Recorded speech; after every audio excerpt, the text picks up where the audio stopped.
జనసేన అధినేత పవన్ కళ్యాణ్ తీసుకున్న ఒక నిర్ణయం రాజకీయంగా సంచలనం అయితే నమోదు చేస్తుంది. అది రాష్ట్ర రాజకీయాల్లోనే కాదు, దేశ రాజకీయాల్లో కూడా ఒక మైల్ స్టోన్ క్రియేట్ చేయబోతుంది. తన సొంత ఆస్తులు అమ్మి 2024 ఎలక్షన్స్లో తన పార్టీని గెలిపించుకునే ప్రయత్నాల్లో ఉన్నారు జనసేన అధినేత పవన్ కళ్యాణ్.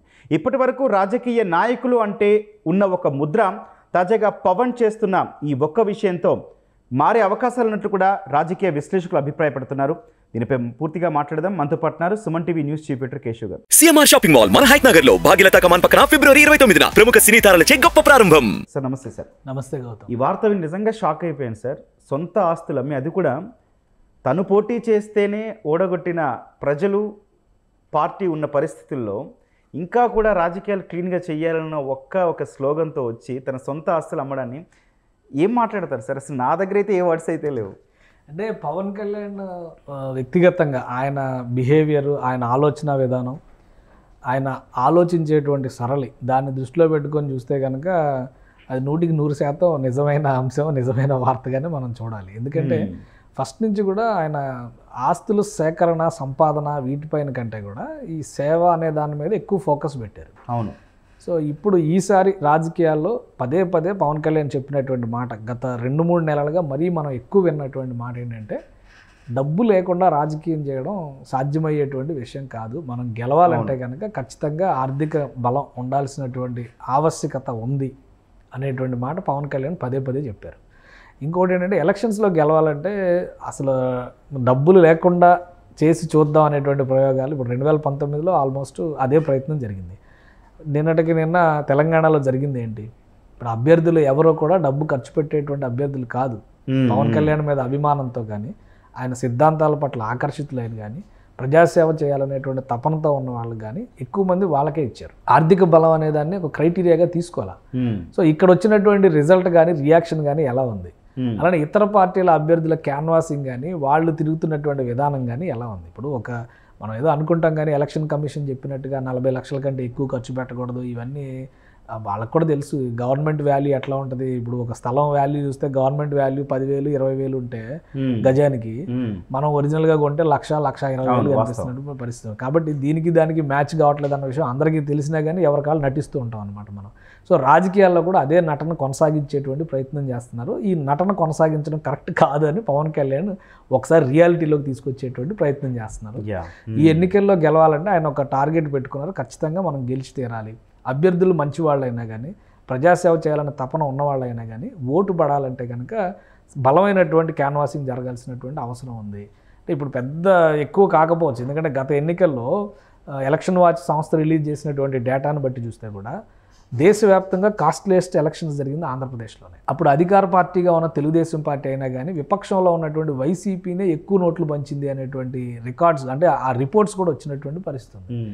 అసలు 2,000, 3,000 పంచి అక్కడక్కడ కొంత ఇది చేసిన జనసేన పార్టీ నాయకులు కూడా కొంతమంది చేశారు అనేటువంటి ఇదంతా వాస్తవం. ఇది మనం ఎవరిని ముఖస్థుతి కోసం, మొహాటం కోసం చెప్తున్న మాటలు కాదు.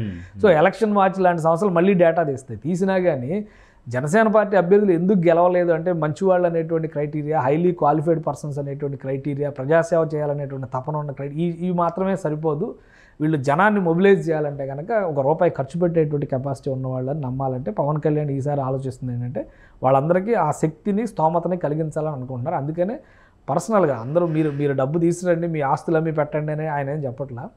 ఆయనకు అవకాశం ఉన్నంత వరకు ఒక్కొక్క నియోజకవర్గానికి ఇంత ఖర్చు పెట్టాలని ఒక లెక్క చేస్తున్నారు. ఆ క్రమంలోనే ఆయన ఏదో జూబ్లీ హిల్స్లో ఒక స్థలం ఇటీవలే అమ్మేశారు, ఒక 20 కోట్లకి ఒక ఇండస్ట్రియలిస్ట్కి ఎవరికో అమ్మేశారని చెప్పిన ఒకటి వస్తుంది. అలానే ఇంకో 2-3 ఉన్నటువంటి ల్యాండ్స్ని ఆయన అమ్మకానికి పెట్టారు. ఓవరాల్గా ఒక 100 కోట్ల వరకు సమీకరణ చేయాలి, ఎన్నికల ఖర్చుని తట్టుకోవాలంటే అనేటువంటి ఆలోచన చేస్తున్నట్టుగా తెలుస్తుంది. సో ఈ క్రమంలో సొంత ఆస్తులు అమ్మి చేయడం అంటే మనం చూసాం కదా, కౌలు రైతు భరోసా అని ఒక కార్యక్రమం తీసుకున్నారు. పార్టీ ద్వారా విరాళాలు సేకరించారు, ఆయన సొంత డబ్బులు పెట్టారు, అందరికీ ₹1,00,000 చొప్పున ఇచ్చుకుంటూ వచ్చారు. దాదాపు ఒక 30-40 మంది కౌలు రైతులను ఆదుకునేటువంటి ప్రయత్నం చేశారు. సొంత డబ్బులే కదా అది ఇచ్చింది, ఏ ప్రభుత్వం చేయలే, ఏ రాజకీయ పార్టీ కూడా చేయలేక.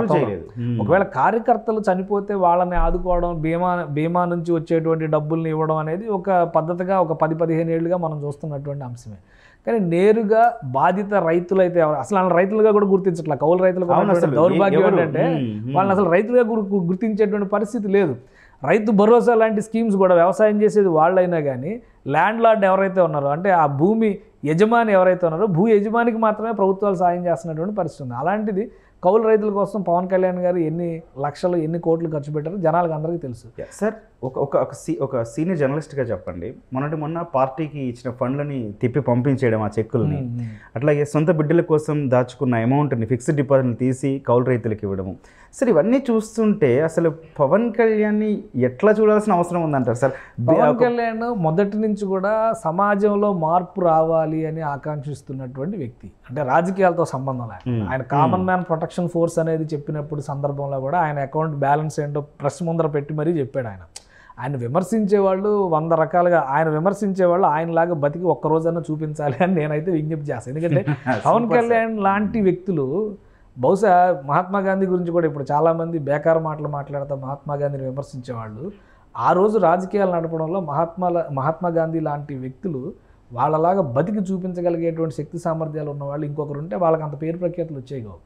ఇప్పుడు పవన్ కళ్యాణ్ కూడా రాజకీయాల్లో మార్పు రావాలంటే మార్పు మన దగ్గర నుంచి మొదలు పెట్టాలనేటువంటి ప్రయత్నం చేస్తున్నారు.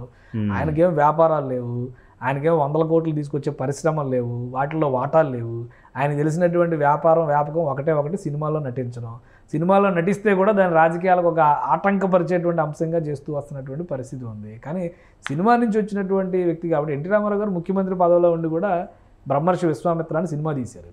నాకు సినిమా అనేది నా జీల్ అని ఆయన చెప్తున్నారు. పవన్ కళ్యాణ్ సినిమాలో నటిస్తే స్టేట్మెంట్ ఇస్తున్నారు పని అన్నట్టుగా సొంత పార్టీ నాయకులే విమర్శలు చేశారు. ఇప్పుడు కొంతమంది నాయకులు అయితే మీరు సినిమాలో నటించినారని మళ్ళీ నటిస్తున్నారు కూడా మేము మీతో కలిసి రాజకీయాల్లో పనిచేయలేమని బయటకు వచ్చారు. సో ఇవన్నీ కూడా ఆయన్ని వ్యక్తిగతంగా 100 కారణాలతో నచ్చకపోవచ్చు, కానీ సమాజపరంగా పవన్ కళ్యాణ్ తీసుకుంటున్నటువంటి ఆలోచన విధానాన్ని మనం కనుక దృష్టిలో పెట్టుకొని చూస్తే ఆయన ఒక మార్పు కోరుకుంటున్నాడు.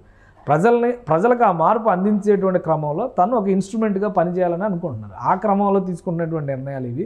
వ్యక్తిగతంగా ఆయన ఎన్నో కోల్పోయినప్పటికీ కూడా ఆయన రాజకీయాలకు సంబంధించి సామాన్య ప్రజల్ని బలోపేతం చేయాలంటే ఇటువంటి నిర్ణయాలు తీసుకోవాలి అనుకుంటున్నారు. రాబోయేటువంటి ఎలక్షన్స్ చాలా కాస్ట్లీయెస్ట్ ఎలక్షన్స్ అవుతాయి. ఆంధ్రప్రదేశ్లో ఖచ్చితంగా బలమైనటువంటి శక్తుల మధ్య, బలవంతులు ధనవంతుల మధ్య పోరాటంగానే చూడాలి. ఏదో జగన్మోహన్ రెడ్డి గారు చెప్పినట్టుగా ఇది క్లాస్ వారు ఇదంతా ట్రాష్ వారు ఇదంతా ఇవన్నీ కూడా. ఎందుకంటే రియాలిటీలో మనం మాట్లాడుకొని చూస్తే డబ్బు ఖర్చు పెట్టకుండా ఏ రాజకీయ పార్టీ కూడా ఆంధ్రప్రదేశ్లో రాజకీయం చేసేటువంటి పరిస్థితి లేదు. లోక్సత్తా లాంటి సంస్థ డబ్బు లేని రాజకీయం వచ్చి చివరికి ఆ సంస్థను మూసేసే, ఆ పార్టీని మూసేసేటువంటి పరిస్థితి లేకుండా. సో ఎందుకు ఎంత ప్రజాబలం వచ్చింది 2009 ఎలక్షన్స్లో ప్రజారాజ్యం పార్టీకి ఎలా అయితే ప్రజాదరణ వచ్చిందో కనీసం 30-40 సీట్లలో లోక్సత్తా పార్టీ కూడా ప్రభావం చూపించింది. జయప్రకాష్ నారాయణ్ సింగిల్ ఎమ్మెల్యే గెలుపొందినటువంటి పరిస్థితి ఉంది. అలాంటి పార్టీ కనుచూపులో లేకుండా పోయిందంటే కారణం ఏంటి? డబ్బు లేని రాజకీయాన్ని ప్రజలు కూడా ఆస్వాదించేటువంటి స్థితిలో లేరు. కానీ ప్రజలకి ఏది మేలు చేయాలో అది చేసేటువంటి క్రమంలో మనం బలవంతులం, బలంగా పోట్లాడగలం అనేటువంటి సంకేతం ఇవ్వాలంటే బలమైనటువంటి క్యాన్వాసింగ్ జరగాలని పవన్ కళ్యాణ్ ఈసారి నమ్ముతున్నారు. అందులో భాగంగానే తన సొంత ఆస్తుల్ని చేసుకునేటువంటి ప్రయత్నం, టికెట్లు అమ్ముకునేటువంటి ప్రక్రియ ఒక రకంగా అంతే కదా, డొనేషన్స్ అని చెక్కులు పంపించి మాకు పలానా టికెట్ కావాలని అడిగేటువంటి పరిస్థితి ఉంటే అలాంటి పరిస్థితి ఉంటే అవసరం లేదు పంపించారు. ఎలక్షన్ బాండ్స్ పేరుతో, ఎలక్ట్రల్ బాండ్స్ పేరుతో జరుగుతున్నటువంటి రాజకీయాన్ని సుప్రీంకోర్టు ఎలా ఈడ్చికొట్టిందో మనం చూసాం. ప్రతి పార్టీకి చెప్పు దెబ్బతో సమానం కదా అది. కరెక్ట్. జాతీయ స్థాయిలో అధికారంలో ఉన్న బీజేపీ దగ్గర నుంచి ఆ ఎలక్ట్రల్ బాండ్స్ సేకరించినటువంటి ప్రతి పార్టీకి చెప్పు దెబ్బతో సమానం కదా అది. కానీ పవన్ కళ్యాణ్ ఏమన్నారు, సుప్రీంకోర్టు దాకా వెళ్లాల్సిన అవసరం లేదు, తనే నిజాయితీగా ఉన్నారు కాబట్టి సీటు ఆశించి, అది క్విట్ ప్రోకో ఒక రకంగా, సీటు ఆశించి నువ్వు డొనేషన్ ఇస్తున్నావు అంటే నాకు అవసరం లేదని తేల్చి చెప్పారు. ఎందుకంటే నిజాయితీని ఏ విధంగా బేరీజ్ వేస్తారు. కాబట్టి పవన్ కళ్యాణ్ రాజకీయంలో నిజాయితీ ఉంది చాలా ఖచ్చితంగా. ఆయన చెప్తున్నటువంటి ప్రతి మాటలో కూడా నిజాయితీ కనిపిస్తుంది. రేపు ప్రజలు దాన్ని నమ్మారనుకోండి, ఆయన 20 సీట్లు 24 సీట్లు 98% రిజల్ట్ అనుకున్నారు. ఖచ్చితంగా ఆ రిజల్ట్ కనుక వస్తే పవన్ కళ్యాణ్ ప్రజల పక్షాన్ని నిలబడేటువంటి అవకాశం ఉన్నటువంటి బలమైన నాయకుడిగా. సూపర్గా చెప్పారు సార్. అక్కడే ఒక పాయింట్ మాట్లాడదాం. ఇప్పుడు 24 సీట్లని గొడవ జరుగుతున్నా కూడా, లేకపోతే దాన్ని కూడా సోషల్ మీడియాలో ఇంకోలా వైరల్ చేస్తున్నాం, జన సైనికులకు 24 సీట్లు గెలిపించడం కోసం ఆయన ఆస్తులు అమ్ముకుంటున్నారు. ఇప్పుడు రోడ్డు మీదకి వచ్చి ధర్నాలు చేస్తున్నటువంటి జనసేన నాయకులు ఏం చేస్తారో చెప్పమనాలి. ఒకవేళ పార్టీ కోసం అమ్ముకున్నాం మేము ఇలా నష్టపోయామని అనుకుంటే అది పార్టీలో చర్చించాలి. మీడియా ముందరకు వచ్చి లేదంటే ప్రజల ముందరకు వచ్చి రాద్ధాంతాలు చేయడం వలన పార్టీకి ప్రయోజనం జరగదు. ఎందుకంటే ఏ పార్టీ కోసం మీరు మీ ఆస్తులు అమ్ముకొని కష్టపడ్డామని మీరు నమ్ముతున్నారో ఆ పార్టీని గెలిపించడం కోసమే కదా మీ అధినేత ఇప్పుడు ఆస్తులు అమ్ముకుంటుంది. రైట్. కాబట్టి ఆయనే అమ్ముకోవడానికి సిద్ధపడి ఆయన ప్రజల ముందరికి వెళ్తానికి మనం గెలిపించుకోవాలంటే ఈ పని చేయాలని అనుకున్నప్పుడు మీరు అమ్మినటువంటి ఆస్తులు కానీ మీరు పోగొట్టుకున్నటువంటి వనరులు కానీ లెక్క అయ్యేటువంటి అంశాలు కావు. కానీ మార్పు కోసం ప్రజల అనుకున్న లక్ష్యాన్ని సాధించేటువంటి క్రమంలో జనసేన పార్టీ కనుక మార్పు కోసం అనుకున్న లక్ష్యాన్ని సాధిస్తే రేపు అలాంటి నాయకుల్ని ఆదరించడానికి కూడా పవన్ కళ్యాణ్ ముందు ఉంటారు ఖచ్చితంగా. రైట్. కాబట్టి ఆ నమ్మకం నాయకుడి మీద ఉండాలి. మిమ్మల్ని నమ్మే కదా 32 చోట్ల మీరు పోటీ చేయండి, అధికారం తీసుకొస్తాము తెలంగాణలో వచ్చే ఎలక్షన్స్లో అని చెప్పారు. ఏమైంది? డిపాజిట్స్ రాలేదు కదా, ఒక్క చోట కూడా డిపాజిట్స్ రాలేదు కదా. ఆ అవమాన భారం ఎవరు ఎదుర్కొన్నారు? పవన్ కళ్యాణ్ ఎదుర్కొన్నారు. చెప్పిన వాళ్ళు ఎవరో ఎదుర్కోలే. ఈరోజు ఇండివిజువల్గా పోటీ చేస్తే ఆంధ్రప్రదేశ్లో మనం ఏంటో చూపిస్తాం అన్నారు. 2 చోట్ల నాయకుడు ఓడిపోతే కూడా మనం ఏమీ చేయలేకపోయామనేటువంటి మాటని ఎవరో ఏ విధంగా సమాధాన పరుస్తారు? పవన్ కళ్యాణ్ అదే ప్రశ్న అడుగుతున్నారు కదా. నేను 2 చోట్ల మీరు పోటీ చేయండి మేము చూసుకుంటాం అన్నారు, నేను పోటీ చేశాను, ఎందుకు నన్నే గెలిపించలేపారు అనేటువంటి ప్రశ్నకి సమాధానం లేదు కదా. ఈరోజు పవన్ కళ్యాణ్ ఒక వ్యూహాన్ని అనుసరించాలని డిసైడ్ చేశారు. 20 సీట్లు తీసుకున్నా 10 సీట్లు తీసుకున్నా 10కి 10 గెలిచి తీరాలనేటువంటి సంకల్పంతో ఆయన రాజకీయం చేశారు. కాబట్టి 24 సీట్లు వచ్చినాయి, ఇంకో 4 సీట్లు పెరిగినా పెరగచ్చు. బట్ ఆయన వేసినటువంటి లెక్క ప్రకారం లోక్సభ స్థానాల పరిధిలోకి వచ్చేటువంటి సీట్లు ఇవి బేరీ చేసుకుంటే దాదాపు 40-41 సీట్లు పరిధిలో జనసేన పార్టీ తన బలాన్ని ఈరోజు నిరూపించుకోవాల్సినటువంటి అవసరం ఉంది. అనకాపల్లిలో సీట్ రాలేదనో ఇంకో దగ్గర సీట్ రాలేదనో మీరు నిరసన వ్యక్తం చేయడం వల్ల పార్టీ బలహీనపడుతుంది. కానీ పార్టీ అధినేత ఆశించినటువంటి ప్రయోజనానికి అయితే దగ్గరగా వెళ్ళేటువంటి అవకాశం లేదు. ఆ ప్రయోజనాన్ని సాధించేటువంటి క్రమంలో సొంత ఆస్తులను నమ్ముకుని ఆయన నిలబడాలని డిసైడ్ చేసినప్పుడు పార్టీకి బలంగా నిలబడతారా? ఇది జన సైనికులు ఆలోచించుకోవాల్సినటువంటి అంశం. పార్టీలో ఉన్నటువంటి నాయకులు ఆలోచించుకోవాల్సినటువంటి అంశం. ఎదుటివారికి సహకరించి పార్టీని కుదేలయ్యేలా చేస్తారనేది వాళ్ళే ఆలోచించుకోవాలి. ఒకటి, ఆంధ్రప్రదేశ్లో రాజకీయాలు ప్రజల కోసం జరగాల్సినటువంటి అవసరం ఉంది. అది ఏ పార్టీ చేసినా ఏ కూటమి చేసినా కానీ అది జరగనప్పుడు నష్టపోయేది అల్టిమేట్గా ఆంధ్రప్రదేశ్ ప్రజలు. ఈరోజు జరుగుతున్నటువంటి కక్షపూరిత రాజకీయాలు కానీ వ్యక్తిగత అధికార లాలసతో జరుగుతున్నటువంటి రాజకీయాలు కానీ ఆంధ్రప్రదేశ్కి ఎట్టి పరిస్థితుల్లో ప్రయోజనం చేకూర్చేటువంటి అంశాలు కావు. 2019లో ప్రజలు ఒక నిర్ణయం ఎందుకు తీసుకున్నారంటే అప్పుడు ఉన్నటువంటి ప్రభుత్వం పైన ఉన్నటువంటి అసంతృప్తికి ఒక ప్రతీకార చర్యగా తీసుకున్నారు. ఇప్పుడున్నటువంటి ప్రభుత్వం సమర్థంగా పనిచేయలేదని ప్రజలు కనుక నమ్మితే బలమైన ప్రత్యామ్నాయాన్ని చూపించాల్సింది ఎవరు? ప్రతిపక్షాలే. అప్పుడు ప్రజలు ఒక నిర్ణయం తీసుకోవడానికి అవకాశం ఉంటుంది.